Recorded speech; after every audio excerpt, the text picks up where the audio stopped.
हाल ही में reserve bank of India यानी RBI ने ब्याज दरों में कटौती कर मिडिल क्लास को बड़ी राहत दी। बैंक ने 25 बेसिस पॉइंट कट किए हैं। आरबीआई रेट कट की घोषणा के बाद से ही बैंकों ग्राहकों में हलचल तेज हो गई है। रिजर्व बैंक ऑफ इंडिया ने 7 फरवरी को रेपो रेट में 0.2% की कटौती की, जिससे इंडस्ट्री और आम जनता दोनों को राहत मिली है।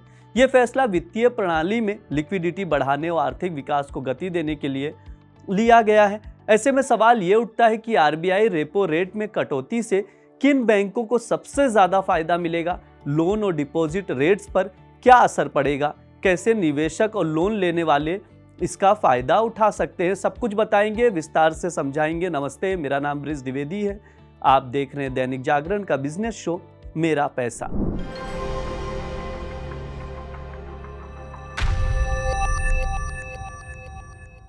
सबसे पहले आरबीआई रेट कट से किन बैंकों को होगा सबसे ज्यादा फायदा, वो बता देते हैं।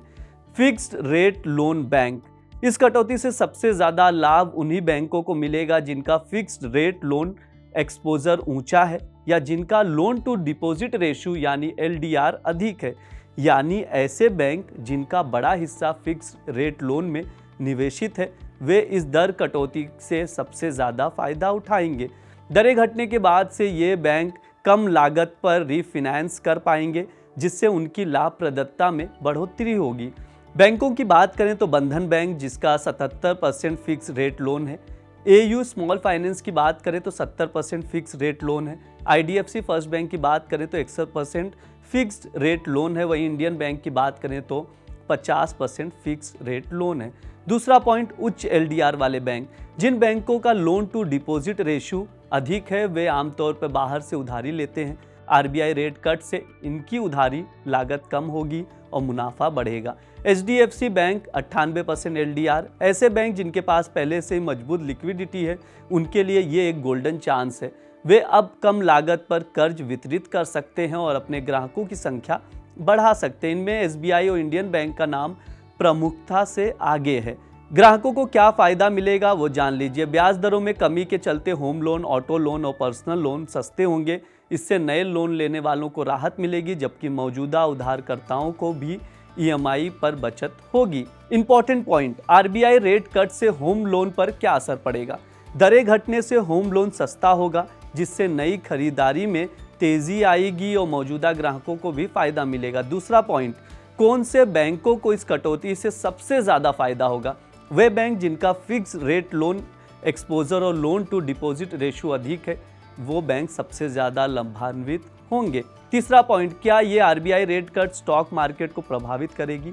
हाँ, बैंकिंग और रियल एस्टेट सेक्टर को इसका सीधा लाभ मिलेगा, जिससे इन सेक्टर्स के शेयरों में मजबूती देखने को मिल सकती है, ऐसा एक्सपर्ट्स का कहना है। चौथा पॉइंट, क्या आम जनता को भी इसका फायदा मिलेगा। बिल्कुल हाँ, लोन सस्ते होने से आम लोगों को आसानी से कर्ज ले सकेंगे, जिससे उनकी खरीद क्षमता बढ़ेगी। जैसा कि आप जानते हैं कि आज आरबीआई ने रेपो रेट को 6.5% से घटा के 6.25% यानी 6.25% कर दिया है। अब सबसे पहले समझने वाली बात यह है कि रेपो रेट होती क्या है। रेपो रेट का मतलब है वो रेट जिस रेट पर reserve bank of India commercial bank को लोन देता है, यानी कि जो कॉस्ट ऑफ कमर्शियल बैंक है।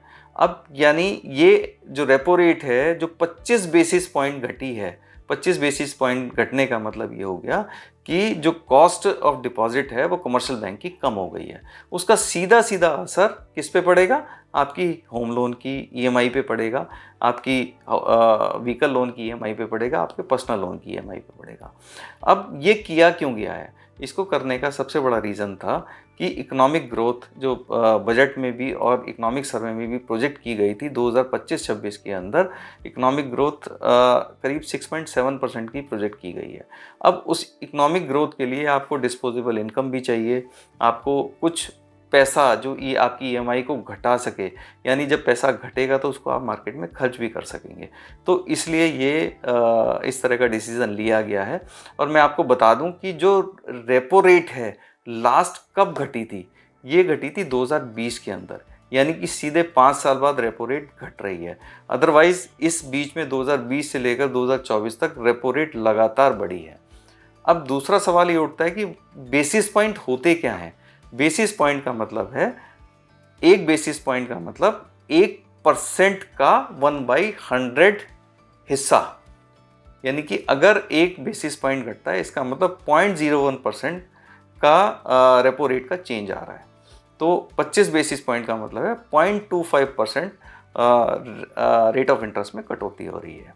तो अब हमें ये देखना होगा कि ये जो रेपो रेट घटी है इसका आपकी ईएमआई पे क्या असर पड़ेगा। तो हम एक एग्जांपल लेते हैं कि लोन है, 20 साल के लिए लोन है और रेट ऑफ इंटरेस्ट पहले जो था वो 8.75% था और अब जो रेट ऑफ इंटरेस्ट घट के 8.5% हो गया है।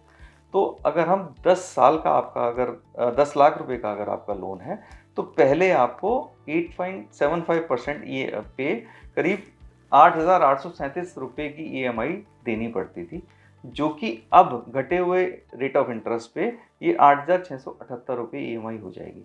यानी आपको जो नेट फ़ायदा है पर मंथ ईएमआई पे 159 रुपये यानी 159 रुपीज़ का होगा। अब एग्जाम्पल लेते हैं हम कि अगर आपका लोन 20 लाख रुपये था, 20 लाख रुपये था तो आपको पहले ईएमआई जो देनी पड़ती थी 17,674 रुपये की देनी पड़ती थी, जो कि अब घट के आपकी 17,356 रुपये हो जाएगी। यानी कि इस पे आपको करीब 318 रुपये पर मंथ का फ़ायदा होगा। अगर सेम टर्म्स एंड कंडीशन पे अगर आप 30 लाख रुपए का लोन लेते हैं तो आपको ईएमआई चुकानी पड़ती थी 26,511 रुपये, जो कि अब घट के हो जाएगी 26,035 रुपये, यानी कि आपको जो फ़ायदा होगा 476 रुपये पर मंथ का होगा। इसी तरह से हम 40 लाख को अगर कंपेयर करेंगे सेम टर्म्स एंड कंडीशंस पे तो पहले हमें ईएमआई देनी पड़ती थी 35,348 रुपये की, जो अब हो गई है 34,413 रुपये, यानी 635 रुपये पर मंथ का फ़ायदा। अगर हम 50 लाख रुपये के लोन पे कंपेयर करें तो पहले आपकी ईएमआई थी 44,186 रुपये, जो कि अब घट के हो जाएगी आपकी 43,391 रुपये, यानी 795 रुपये पर मंथ का फ़ायदा। तो ओवरऑल 0.25% पे भी अगर हम पूरे टेन्योर का करेंगे तो हमें काफ़ी फ़ायदा मिल जाएगा और वो फ़ायदा जो मिलेगा वो कहीं ना कहीं हम दोबारा से इकनॉमी में आएगा। तो सरकार ने जो फैसला किया है, आपने बजट में भी देखा होगा, बजट में भी इसी तरह की कोशिश की गई है जिसके अंदर की डिस्पोजेबल इनकम को बढ़ाया जाए। सिमिलरली आरबीआई ने भी उसी चीज़ का संकेत दिया है, उसी चीज़ को आगे बढ़ाते हुए, ताकि इकोनॉमिक ग्रोथ 6.7% वो ला सके जैसी प्रोजेक्ट की है। Thank you. आरबीआई की 0.2% की रेपो रेट दर में कटौती से बैंकों को राहत दी गई है और कर्जदारों के लिए सस्ते लोन का रास्ता खोल दिया गया है। बंधन bank, AU small finance bank, IDFC first bank और इंडियन बैंक जैसे बैंक सबसे ज़्यादा लाभ में रहेंगे, जबकि मजबूत नकदी वाली बैंकिंग कंपनियों को भी बाजार हिस्सेदारी बढ़ाने का मौका मिलेगा। इस शो में इतना ही। देखते रहिए दैनिक जागरण। शुक्रिया।